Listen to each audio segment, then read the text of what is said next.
Hey, you're listening to the Fatboy Show on RX Radio. Hoping you are doing great this Friday, the 13th of January 2023. I'm not one that's typically spooked by such superstitious things, but what about you?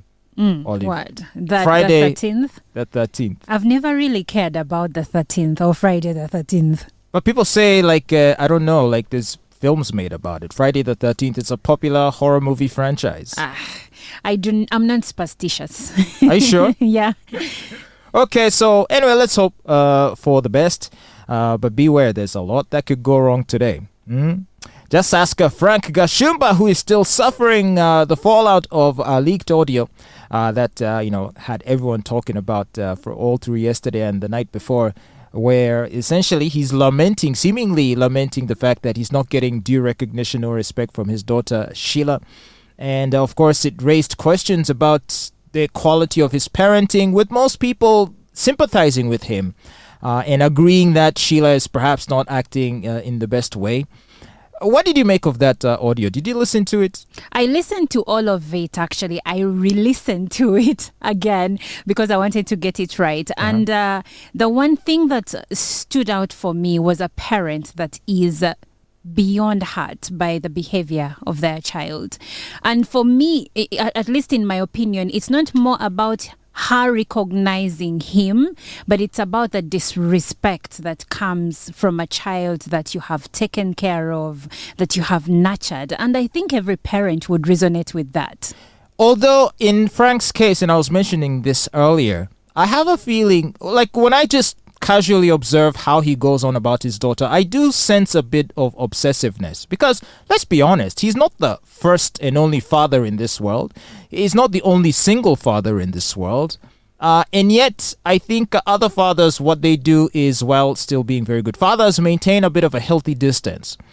This guy seems to be a bit too involved in his daughter's life. And I know it comes from the school of thought where parents are taught or told to be very involved in your child, and I think we've come from one extreme to another. Whereas before, the thinking might have been that we're totally neglecting our daughters. Let's elevate and edify our daughters and motivate them to be the best. And so we've sort of been pushing that whole vibe to where now we are essentially breeding narcissists in our daughters. People who are so obsessed with attention and are very sort of obsessed with themselves. And I feel like he is a very good example of a father who may have gone overboard. And not just that, I also feel that he, in a way, uses his daughter as a way of his own self-validation. Really? Why is that? If you go to his feed, his social media, out of 10 posts, 8 are about Sheila. Same with WhatsApp status. It's just Sheila, Sheila, Sheila. To me, it's a bit unhealthy. You feel like it's obsessive. Have your daughter do well in life, do well in school, and celebrate her. But when your entire social presence is all about trying to brag about how amazing a job you've done as a father, to me, that speaks to an inner issue he's trying to address. Okay. Now, some people were attacking him that why is he, of course, this audio was not for our consumption. It was a private conversation that someone decided to I heard leak. that Diana. It was, yes, the person he was talking to was Diana, and he kept telling her, you can forward the videos, the audios to her if you like. She needs to know how I feel hurt as a father. You see, and that's... And probably Diana, because he says that Sheila doesn't pick his calls, and probably Diana is the go-between. So he's talking to her, and he's like, it's fine. If you want, you can share the audio. But the thing I wanted to address was that the people who say that he has always prostrated Sheila as the perfect child, that he has always defended her, then why is he complaining? And I'm like, there is something he said that stuck with me, where he said, defend your child in public and then blast them in private. And as a parent, I'm like, he's right. Because Fatboy, picture this. Let's say Suhana is grown. Let's say you go to her school and probably they've called you when she has done something wrong. And the teachers are ganging up against her. The headmaster is ganging up against her. And you two gang up against her. You're breaking her spirit. I would assume you may not necessarily overly defend, but your child needs to know that my father got my back. Then you go home and you're like, how the hell do you do that? Okay, so I have the benefit of having mine is a baby girl. Yes. So I now have the opportunity to get it right from the start. And I hope to do that. But the thing is, a lot of times the trust relationship is supposed to come early. The trust relationship where the child feels that you can be trusted to have their back. These are things that are instilled through the interactions you have with your child in the early ages, so that if in the event that she ever lands in trouble, even if I were to take a stand against her in terms of, let's say I were to accept any allegations that were made against her, she still would not think of it as a betrayal, but rather as a father or a parent doing his due diligence in investigating an issue and finding her rightfully in error and then disciplining. You see, but if you're always just saying, no, my child can't, even when they are in the wrong, because I think I did hear one example where she got in trouble with law enforcement and he got a policeman fired. Fired, yes. Essentially, you're communicating to your child. When he said that, he said, Sheila doesn't even know that I did that. That's what he said. And you see, to me, that's a problem. And I believe, maybe your experience as a parent is different. I believe that you need to allow your child to make mistakes and to learn the lessons of their mistakes, which is why, for example, sometimes when, have you not heard of stories where children are sometimes arrested? And the parents are like, yeah, let her sleep there. Let her sleep there for a few nights. He actually do you know what I mean? He actually said that the kind of life she's living, the behavior, the dress code at her age, I expect that. His main concern was about the way she's running her career. And he wouldn't be the first parent to want to be involved in the way the child's, let's say, contracts, the business is run. I mean, we know people like Beyonce, we know people like the Kardashians. How old is Sheila? Have been managing. How old is Sheila? She's 25. This is what I'm saying. It is not new for a parent to be managing or overseeing what a child in the limelight does. At 25, most people aren't showing their parents their contracts. Most people are doing it themselves. And but that is in the traditional sense of things. There is also, because let's look at, and maybe this is an interesting parallel, because Sheila is in essence a child star who was groomed by her parents to become an entertainer and who was overseeing her growth in that industry. So it's almost similar to like the Michael Jacksons or the Macaulay Culkins.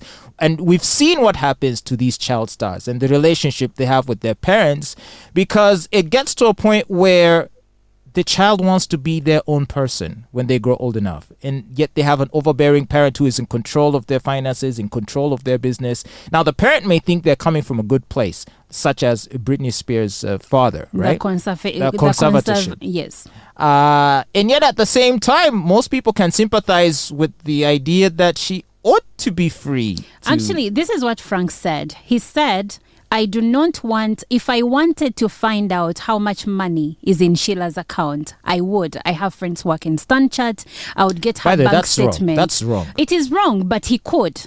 You get. And he said... And even made the bank look bad. Yeah, but it was a private conversation. That's the thing.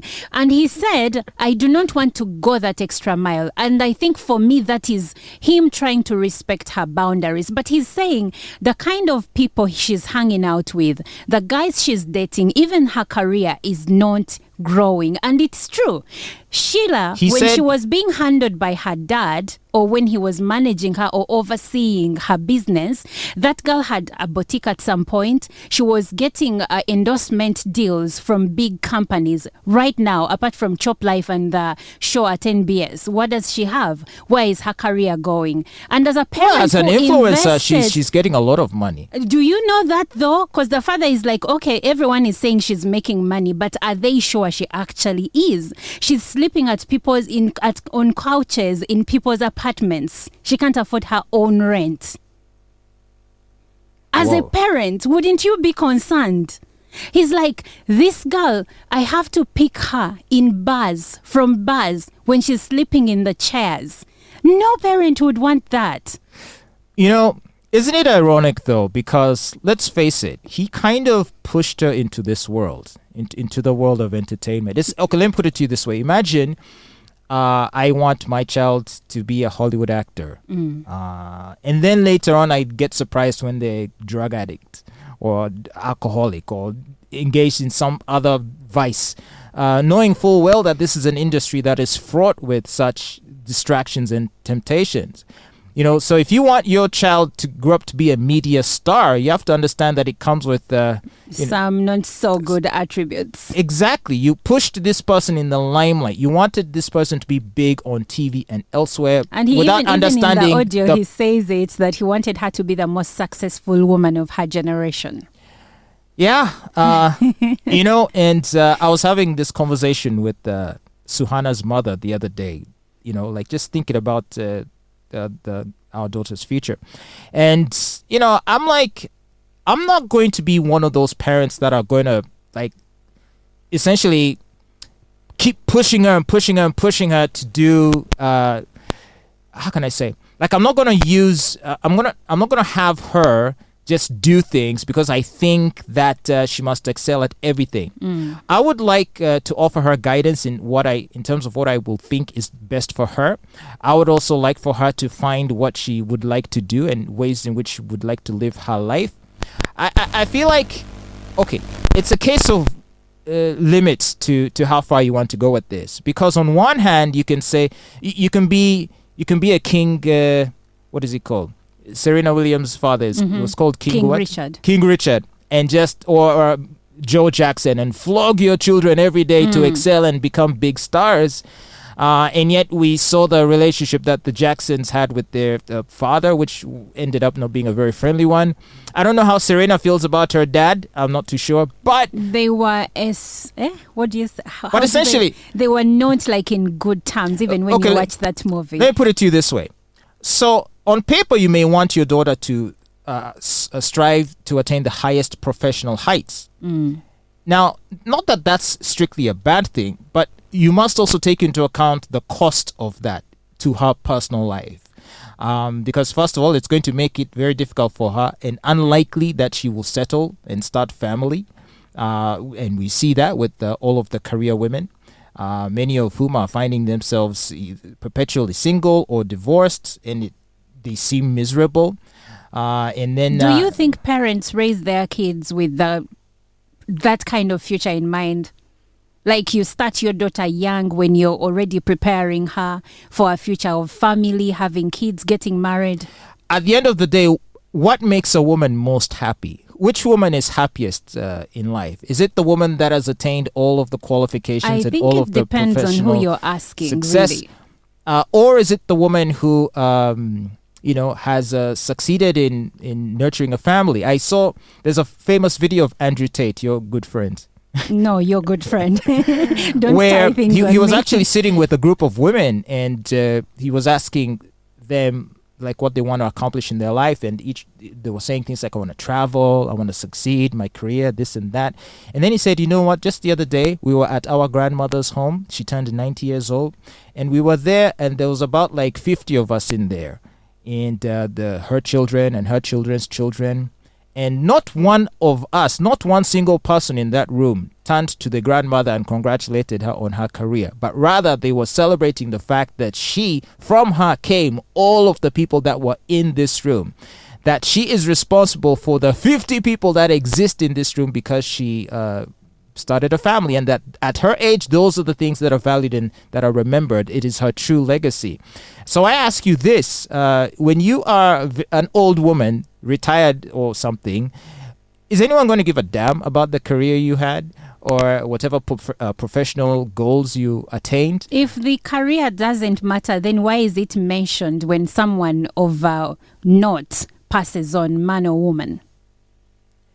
The question is not what is mentioned. It's more a question of why are they celebrated that in the area of work they did this, they broke through the ceiling, they did ABCD? It still matters. When Barbara Waters died the other day, everyone was praising her for everything she has achieved in that aspect of her life. So we cannot say that women will only admired and respected because of the children they bore or the family they nurtured. They're respected more for that than for their more professional accomplishments. So, for example, I mean, my mother, after she had nurtured us, at some point she decided to get back into work. But, she worked in some office. But, well, who even cares? I mean, she's now retired and now she just enjoys her time with the grandkids. It's all she spends her time doing. And she's very happy to do that. And I guess it's a question of balance. Perhaps the right thing to say is find a middle ground in which one can still aspire for their aspirations in the professional realm, but at the same time not neglecting some of the things that matter in their personal lives. But also, when you say things that matter in their personal life, today I see more and more women who say they do not want to get married and they do not want to have children. And they mean that. It's not because they are saying it after failing to get pregnant. There are people, the way you say you don't want to get married or you don't believe in the institution of marriage, there are women, young even, who do not believe in getting married or having children. I mean, try going to Cementi or Kololo to those bars any time of week. It's just full of women in the 40s, 50s, professional women who have and they're there to do what? No man, no kids, and they're just hanging out and drinking with losers who mostly have no jobs, who eat and steal their money. And the assumption is that they're unhappy. You walk into a room full of women and you just can tell that they're unhappy. They're unhappy. That is very presumptuous. Have issues. Of course it is, but it's also born through experience because I date them. I date the women of that generation. I'm old enough that I've dated women but in their 40s. But you've not dated everyone. Your sample space is so small for you to come to such kind of conclusions. As in a woman who is single and has dedicated herself to her career, has no kids, and is going from bar to bar looking for one-night stands, that is not a happy woman. I'm sorry. So were you one-night stand? Because when you say they go from bar to bar looking for one-night stands, sometimes people are just out there to have a good time. But it's because why are they out there to have a good time? All these things that men have because decided they're empty. Why? There's nothing. There's a hole in their soul. As a man that they're empty. How do you know that? How do you tell when you walk into a bar that this woman is empty? I date them. They tell me and I see it. And that's what I was saying. You've not dated everyone. You've not dated every single woman that says they don't want to get married or to have children. You can try your luck, but you can't use... You see, what you're saying is basically...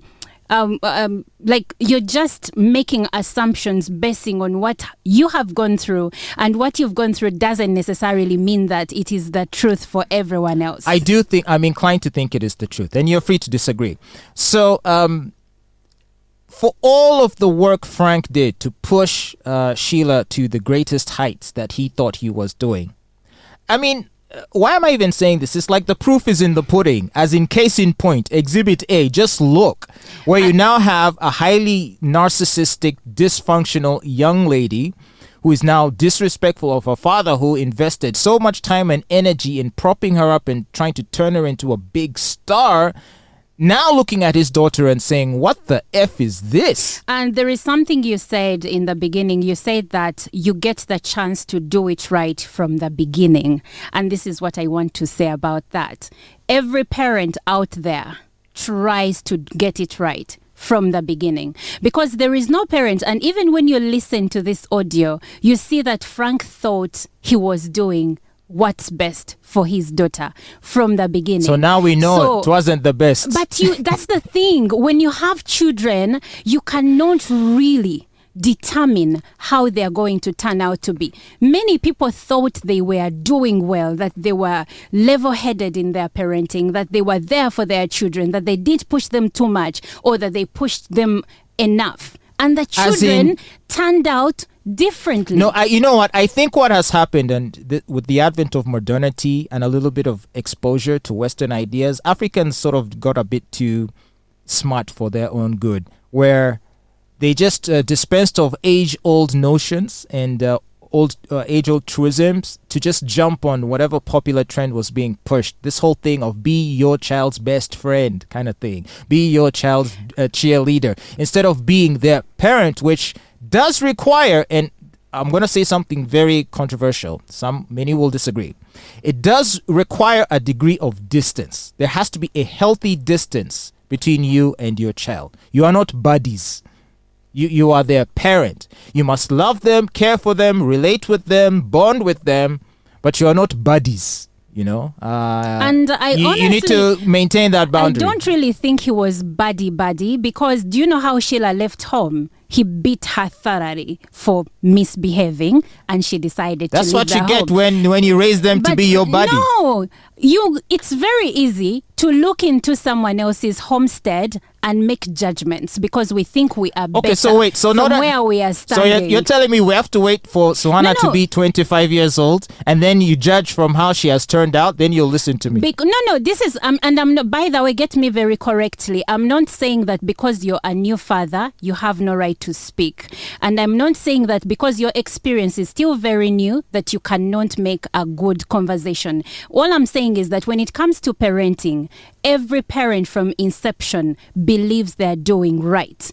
They think that you said maybe you need a distance, and some people think they need to be close, and others are like there was distance. But each of these parents has either had a child that has turned out all right or not. So all I'm saying is that we all try our best, but these children are their own people. So you already said it. You make it sound like so you have no control over the outcome. You do not have control over how your children turn out to be Fatboy. Just you a minute. Do not. I do, because when I meet your children, I notice that they are very disciplined. They're very respectful. But they're still young.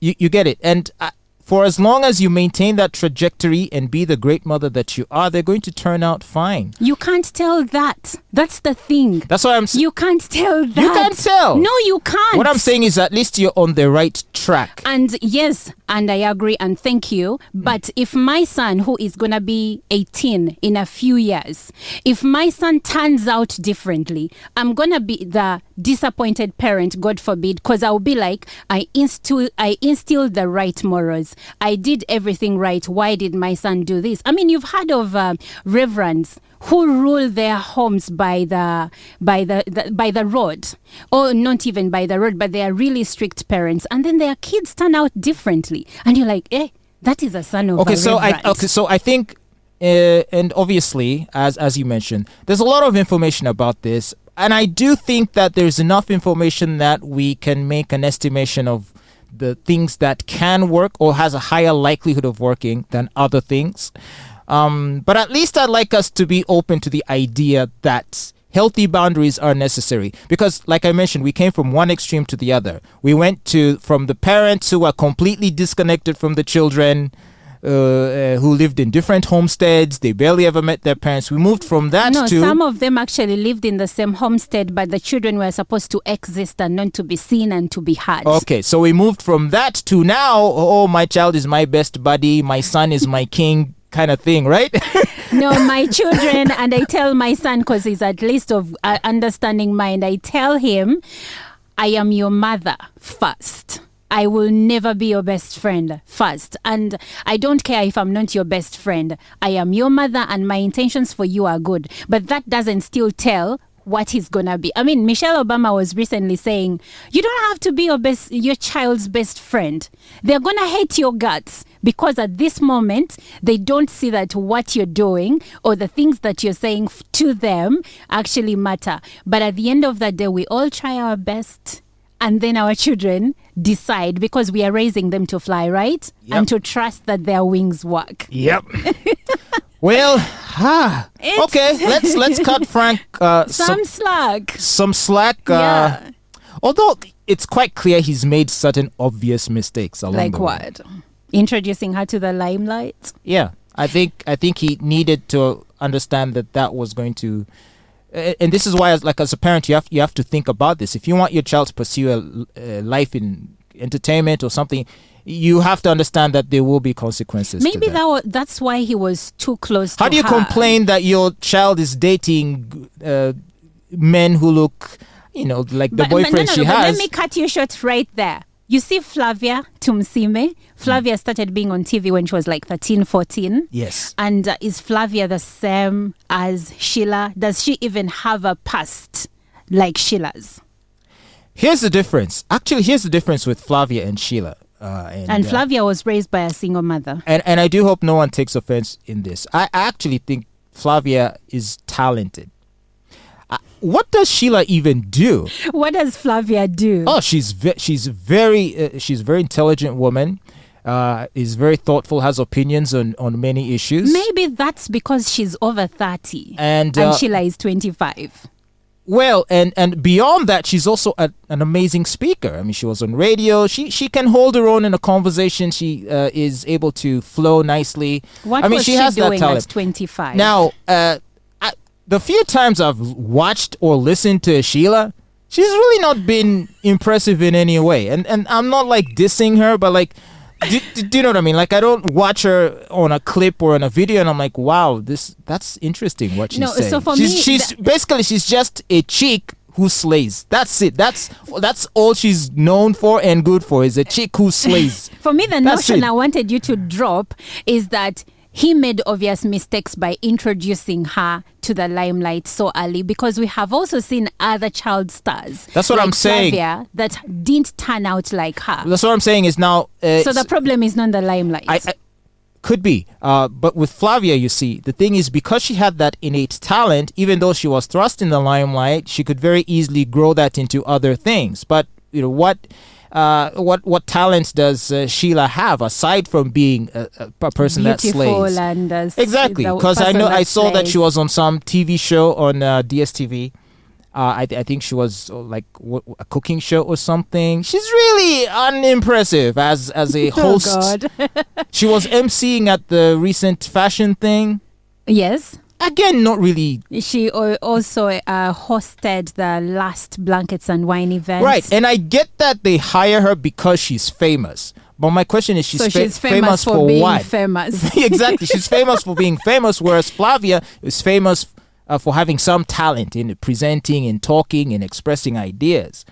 Okay, and so I guess my point is, maybe therein lay the problem, because and why Frank now feels like her career has stagnated. Because the question he has to ask himself is, what talents does she have that can take her beyond he where she mentioned is? some of the things. He says that she's quite enterprising, and at one point she used to import some products like for losing weight, losing belly fat from China, and she was selling, but because of the company that she keeps, she dropped everything that would have made her very successful when she still matters. Because he kept saying, use people when they still need you.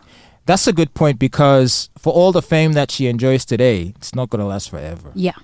And that was his concern. One day she's going to be 30 years old, and there's going to be some new girl that everyone's following. I mean, we already have Linda Den, and I think Linda Den is smarter. Linda Den is already constructing a hotel back where she comes from. Is she? Yes, she is. It's on YouTube. If you want, you can look for it. And she is getting endorsements. Companies are giving her money to be their influencer. And I'm wondering, which companies is Sheila influencing right now? She's doing a lot of club and bar influencing. I'm seeing that. There is the Chop Life at Garden City. I don't know if there is another. Yeah, okay. Well, look, obviously there are a lot of details that we don't know. And this conversation, in some people's minds, might sound a bit presumptuous. And that's okay, because that's all we're doing is exchanging ideas and just trying to think openly. You can let us know what you think about this. Go to our Twitter or our Facebook, or you can comment below on the YouTube what you think about the situation with Frank. What's the best way to raise a child? Do you think he could have done better? Or do you think he indeed did the best a father could do? And in fact, he should be celebrated as an amazing father, and that the daughter should show more respect? Let us know. You're listening to The Fatboy Show on RX Radio.